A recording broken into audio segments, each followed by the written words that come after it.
Pushpa national லஞ்சியா international.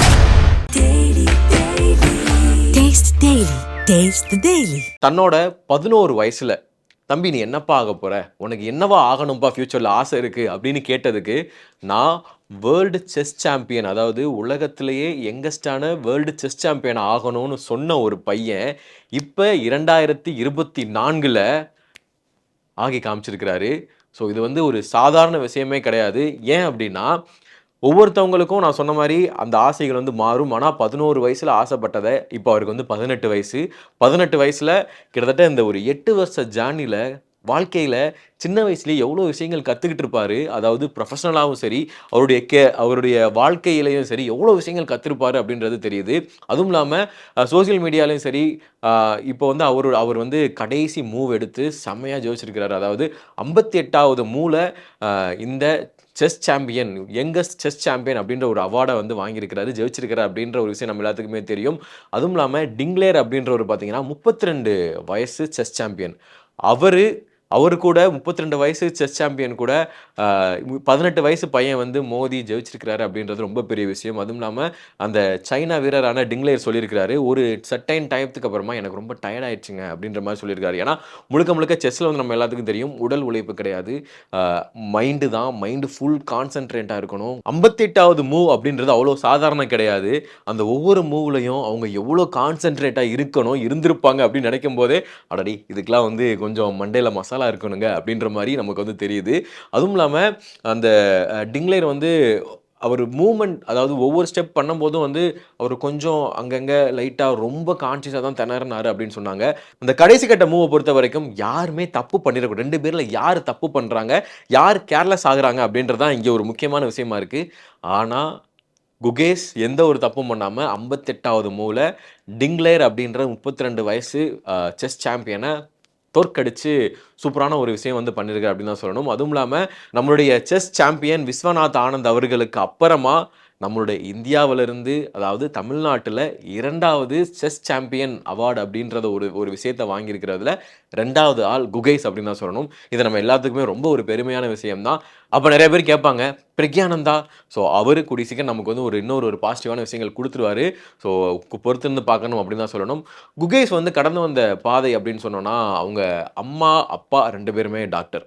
அம்மா அப்பா டாக்டர் இல்லப்பா, அப்புறம் என்னப்பா எல்லாரும் மற்ற பிள்ளைங்களாம் வந்து கிரிக்கெட் விளாடுவாங்க, ஸோ வேறு ஏதாவது விளாடுவாங்க, இப்போ செஸ் விளாட வேண்டியதா அப்படின்ற மாதிரி நிறையா பேசுகிறாங்க.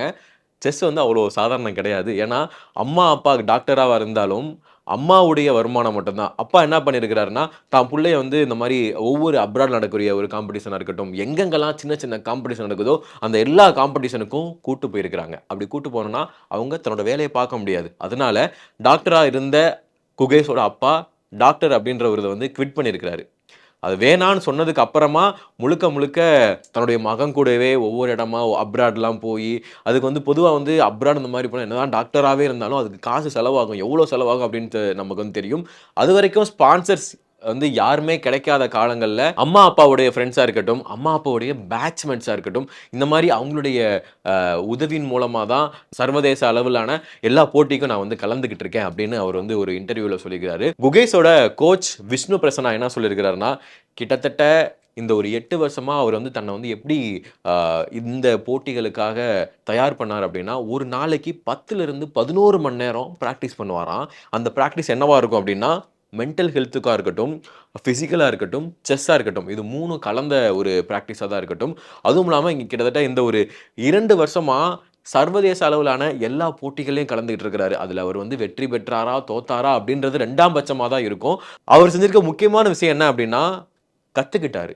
இந்த 2 வருஷம் அவர் போட்ட உழைப்பு ரொம்ப பெரிய ஒரு உழைப்பு அப்படின்னு அவருடைய கோச் வந்து சொல்லியிருக்கிறாங்க. அதுலயும் கிட்டத்தட்ட இந்த ஒரு 6 மாசமா அவர் எடுத்த எஃபர்ட் வந்து பார்த்தீங்கன்னா, ரொம்ப அதிகம் அப்படின்னு சொல்லியிருக்கிறாரு. ஒவ்வொரு நாள்லயும் தூங்கும்போது கூட பேசிக்கா வந்து அவர் பேச்சுல கூட எதார்த்தமா வரக்கூடிய ஒரு விஷயம் என்னவா, நான் எப்படியாவது வந்து உலக அளவுல யங்கஸ்ட் செஸ் சாம்பியன் அப்படின்ற ஒரு அவார்டு வாங்கிரணும்.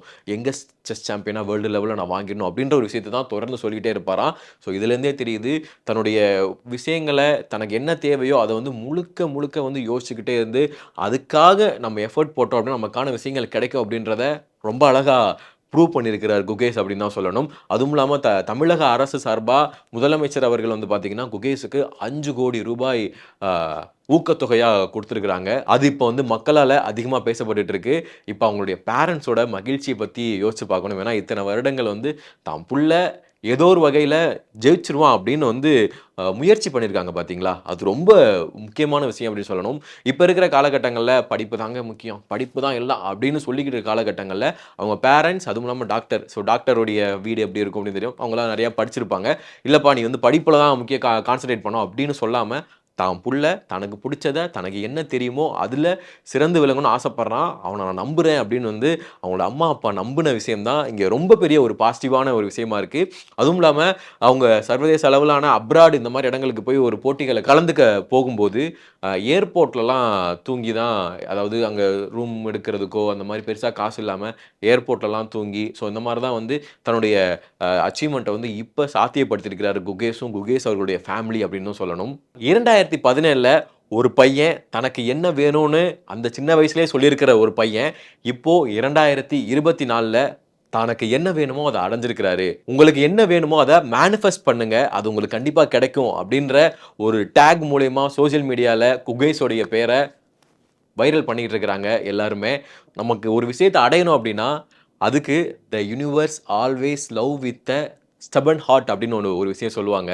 அதை நம்ம குகேஷ் மூலமாக மறுபடியும் ப்ரூவ் பண்ணியிருக்கிறாரு அப்படின்னு தான் சொல்லணும். ஸோ ஒருவேளை நமக்கு ஒரு விஷயம் வேணும், இப்போ உங்களுக்கு ஏதாவது ஒன்று அச்சீவ் பண்ணணும் அப்படின்னா ஸ்டபன் ஹார்ட்டாக இருந்தால், ட்ரூவாக இருந்தால் கண்டிப்பாக கிடைக்கும் அப்படின்னு குகேஷ் மட்டும் இல்லை, ஒவ்வொரு வெற்றியாளர்களும் நமக்கு வந்து அதை பாடமாக சொல்லி கொடுத்துக்கிட்டு தான் இருக்காங்க. அதே மாதிரி நம்மளும் இருப்போம், வெற்றி பெறும் அப்படின்னு சொல்லிக்கிறேன். நன்றி, வணக்கம். புஷ்பா நேஷனல் லஞ்சியா இன்டர்நேஷனல். Taste the Daily.